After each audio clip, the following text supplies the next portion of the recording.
চীনের শিল্পীদের আঁকা সুনিপুণ এই চিত্রকর্মগুলো যেমন অলংকারমূলক, একই সাথে তা সভ্যতার প্রতিনিধিত্বমূলক।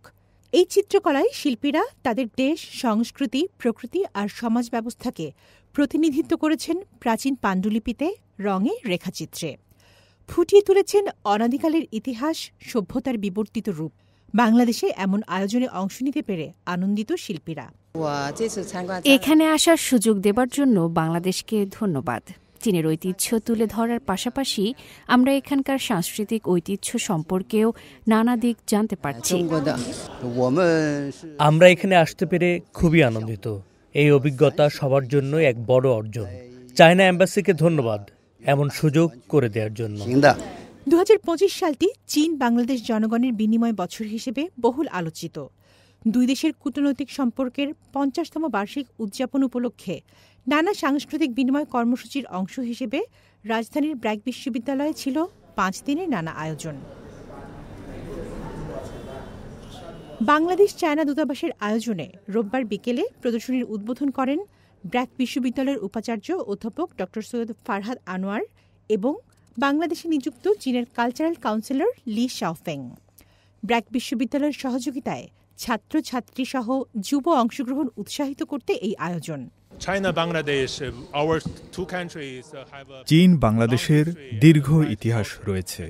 এটা প্রমাণ করে আমাদের সংস্কৃতি অনেক সমৃদ্ধ। প্রথমবার এমন আয়োজন করতে পেরে আমরা আনন্দিত। আমরা আরও বিনিময় চাই। চীনের সমৃদ্ধ ঐতিহ্যকে বাংলাদেশ আরও জানুক। ছিল পেশাদার শিল্পীদের পরিবেশনা।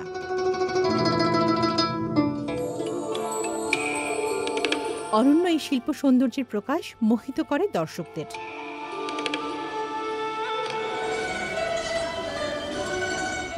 বিশ্ববিদ্যালয়ের ছাত্ররা এমন আয়োজন কাছে থেকে দেখতে পেরে উৎসাহী। মনে হলো যে আর্ট হচ্ছে যে দেশেরই হোক, সবাই ইন্ডিভিজুয়ালি আর কি প্রেজেন্ট করে, তো আমার মনে হয় ওই জায়গাটা সিমিলার আর কি। আমার কাছে অনেক ভালো লাগছে যে চায়না থেকে অনেক মানুষ এসে আমাদের ভার্সিটিটাকে হচ্ছে মানে এক্সিবিশন হচ্ছে, আমরা সবাই দেখার সুযোগ পাচ্ছি। এই যে চায়না থেকে হচ্ছে এত সুন্দর সুন্দর ছবি, এটা দেখে আমরা শিখতে পারছি অনেক কিছু। এই উদ্যোগের মধ্যে রয়েছে দুই দেশের সাংস্কৃতিক বিনিময় কর্মসূচি, পর্যটন, মিডিয়া, শিক্ষা, স্বাস্থ্যসেবা, যুব সম্পৃক্ততা এবং শিল্পকলার বিভিন্ন ক্ষেত্রে দ্বিপাক্ষিক সহযোগিতা আরও গভীর করা। উভয় দেশের বন্ধুত্বের 50তম বছর উদযাপনে এমন আয়োজন দুই দেশের সম্পর্ক আরও দৃঢ় করবে বলে আশা প্রকাশ করেন ব্র্যাক বিশ্ববিদ্যালয়ের উপাচার্য। ব্র্যাক এই ধরনের ঐতিহ্য সংরক্ষণে প্রতিশ্রুতিবদ্ধ, কিন্তু এই আয়োজন যথেষ্ট বলে আমি মনে করি না। চীন থেকে আমাদের অনেক কিছু শেখার আছে। চীনের সাথে সংস্কৃতির এই বিনিময় অংশীদারিত্বকে আরও এগিয়ে নেবে।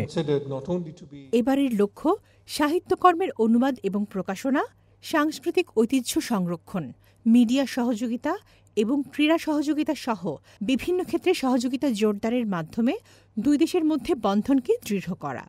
দুই দেশের মধ্যে পর্যটন এবং সাংস্কৃতিক বিনিময়কে উৎসাহিত করতে সহমত প্রকাশ করেন সবাই। শিক্ষা, বাণিজ্য এবং উন্নয়ন ক্ষেত্রে গবেষণার ফলাফল উপস্থাপন এবং ভবিষ্যতের প্রবণতা নিয়ে আলোচনা করার জন্য এই আয়োজনগুলো একাডেমিক বিনিময়কে আরও উৎসাহিত করবে বলে আশা প্রকাশ করেন সংশ্লিষ্টরা।